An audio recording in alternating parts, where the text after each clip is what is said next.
I was scrolling TikTok yesterday and I came across this video. What if the 11th brother wasn't a stranger, but someone very familiar? What if it was Mace Windu? It's this theory. The Night Sisters could have intervened after his fall, recovered what remained of him, then bound his spirit to armor. And I think wholeheartedly and respectfully, this is one of the worst things I've ever seen. It goes without saying, theories are theories, and this could eventually become correct, and I might look very stupid. If this becomes correct, it's maybe the worst thing Star Wars would ever do. There is no chance, conceivably, that this Muppet, someone that loses a matchup with a lightsaber to someone with no lightsaber, is Mace Windu.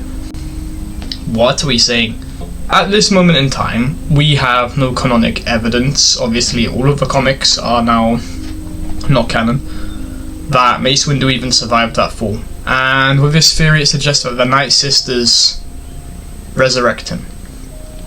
Did we forget, like, in the timeline that, like, not even, I want to say 2 years before, maybe even a year, they will get massacred by General Grievous, leaving, like, Merrin, and then the select few that are withdrawn. And that's even later down the line, by the way. The only ones that I know of that exist in this time period would be Merrin and Morgan Elsbeth.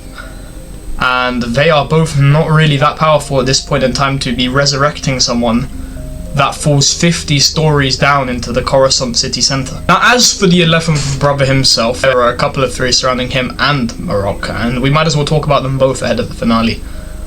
One theory suggests that Marok is Starkiller, which was a theory that I believe happened and came about when Ahsoka Season 1 released. And look, again, theories are theories, and we don't know how powerful Disney would make Starkiller in a live action, but I don't know, to see Starkiller in this way would be, I don't know, pretty boring for me, and I don't really think I'd like it personally. There's another theory aside from that, that both of these characters are Maul's brothers.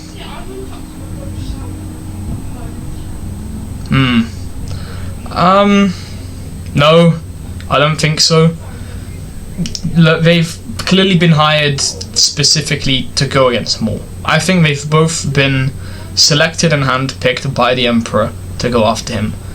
It does not mean to say that Marok is Savage and the 11th brother is his other brother. Realistically, I think there is no chance of that. Marok, obviously, Night Sister magic, Savage had that too, but Savage lost all of it and was obviously killed. Now, unless they're harboring Night Sisters that we don't know about, then maybe Mace Windu could be alive as well, according to that theory, but as we know, or as far as we know, all of the Night Sisters at this point in time are dead. My theory, ahead of this finale, is that these two Inquisitors subsequently are no one. They aren't anyone significant. There is going to be no fan service. Episode 9, he either kills the crow guy or disarms him and he has to run away. Episode 10, he kills Marok, maybe even in episode 9 too, for him to have this Night Sister magic. And then Vader possibly gets involved, but I actually don't think Vader should get involved. I don't think it would make sense for Vader to get involved right now. I think come the end of this season, our big moment is going to be Talon turning to the dark side and Daki dying in one of the duels that they have with the Inquisitors. That's my instinct right now with regards to where every character is. And it wouldn't surprise me if Master Daki died. It actually has surprised me that Daki is still kicking at this point in the show. I just think it would be a little bit rushed for them. Maybe a theoretical way they could introduce Vader, I think, and it makes sense, is he comes like a bit like a Cal Kestis and Maul doesn't actually fight him. He kills Daki, who holds him off, and then they all manage to get away and Maul trains Devon. I mean, I don't know how Daki would feel about sacrificing himself for Maul to train his apprentice. He probably wouldn't do that, but I think come the end of it, the end of this season is going to end with Devon turning to the dark side. That's my prediction. Where Vader falls into it, I don't know. I don't know if he will. He probably won't. That's, again, my instinct. But I think come season 2, we're going to get much more of Dryden Voss, we're going to get much more of Vader, and I think we're going to get much more of Maul. As for the Inquisitors, like I mentioned, I think one will die and I think one will either be disarmed or even killed as well, because the way we see the way we see the 11th brother die is obviously not natural, and he just deflates his helmet.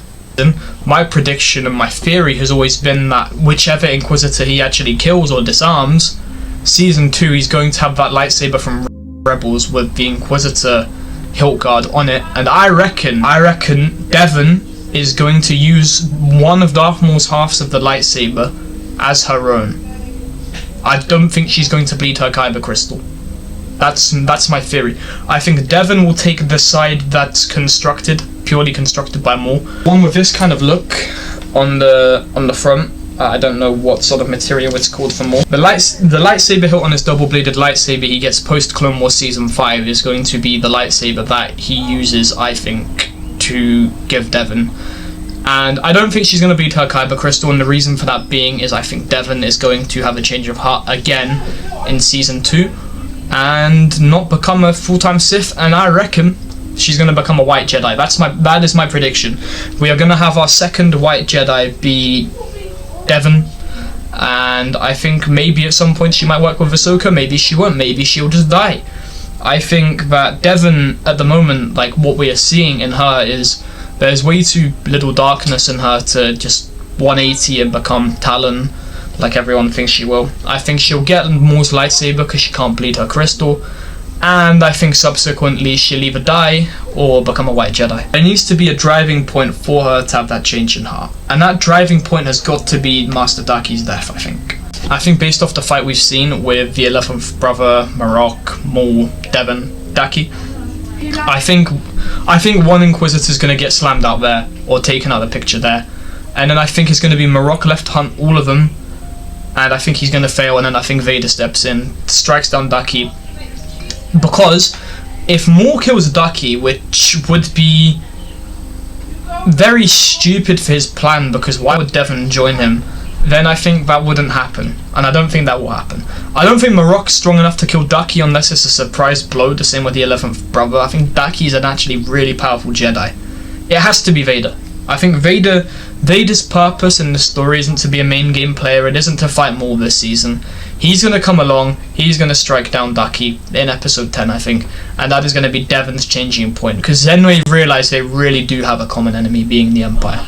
And that is my Maul Shadow Lord theory before the finale, and that's covering some of the theories I've seen on the internet too. That's what I think is going to happen. Let me know what you guys think is going to happen. This show's been fantastic, start to finish, and tomorrow I'm finally going to be able to give my full thoughts on it, so stick around for that. Thank you for listening. And make sure to like and subscribe, because we'll be posting everything Maul Shadow Lord related, all Star Wars related content, and even all fictional related content on this channel, so make sure you're around for that.